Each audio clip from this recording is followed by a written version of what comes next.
Всем привет! Вы на канале Виталия Казанцева. И сегодня мы опять отходим от темы спорта. Как я говорю, мы решили все же немножко добиться облагораживания нашей территории, нашего города, какие-то малые проблемы решать. Сейчас мы решили попробовать решить эту проблему со свалкой возле города. Именно со свалкой с гаражей. Вот эта свалка. Потом еще покажем, где она возле города, где тундра грязная у нас вся. Причем очень все это загрязненно, все оттуда летит, все летит в город.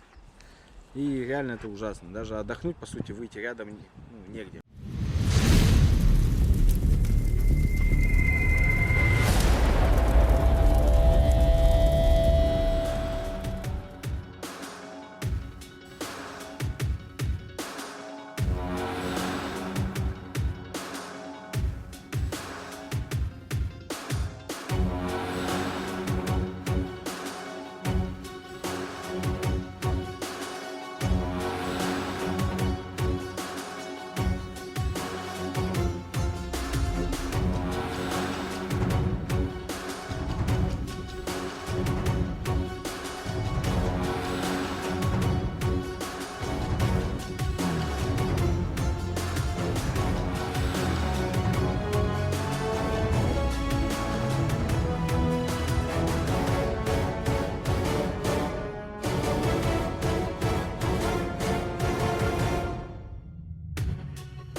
Находится это все возле города, где мы выходим отдыхать, потому что по сути нам идти некуда. Там шашлык пожарить, отдохнуть, просто даже погулять.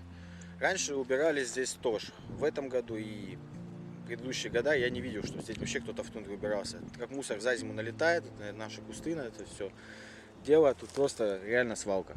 От гаражей я вообще ни разу не видел, что когда-то там убирали. Все скидывают оттуда, так не стремаясь, как свалку устроили, и всем по барабану.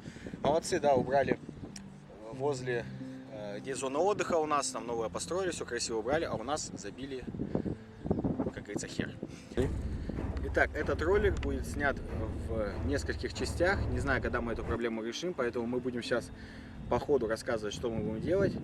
Сейчас я ходил в ЖЭК, узнавал, сейчас ходил в администрацию, там типа карантин, они не принимают, поэтому я взял телефон и звоню туда, где трубку не берут, причем постоянно. Поэтому не знаю, будем, наверное, сейчас залазить на сайт, еще будем пробовать дозвониться, залазить на сайт и будем оставлять заявку, оставлять заявление, чтобы убирали вот это все, это правда не дело. Будут,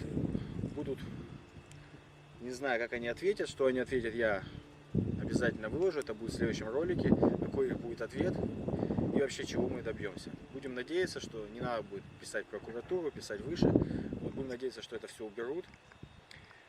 Так что, ребят, давайте, будьте с нами. Честно, мы бы это сами поубирали, но реально людей не хватает. Хотя можно пройтись, поубирать именно в тундре, да, но это нужно больше людей, нас всего лишь двое, вдвоем мы много тут ничего не сделаем, это реально просто хлам. А возле гаражей это реально нужна техника. Очень много людей, чтобы вот это все убрать. Это столько лет это накопилось, и всем просто по барабану. Поэтому, ребят, давайте облагораживать нашу территорию. Не свинячьте сами на улице, потому что первое, что начинается, это с нас самих. Просто бывает, вижу, свиньи сидят, которые в машине, бумаги все выкидывают. Мне хочется подойти и просто набить рожу. Сейчас наша статья не позволяет, это и никогда не позволяла, поэтому не надо бить рожу никому, то можно сесть. Так что давайте, ребят, следите за собой в первую очередь, конечно. И если хотите, давайте можем собраться и убрать просто нашу тундру возле дома, возле 56-го дома, 52-го дома. Так что пишите, если что, моя инстаграм-страница есть. Если реально хотите помочь, давайте соберемся и пойдем сделаем такой субботник. Все, ребят, подписывайтесь на канал, ставьте лайки.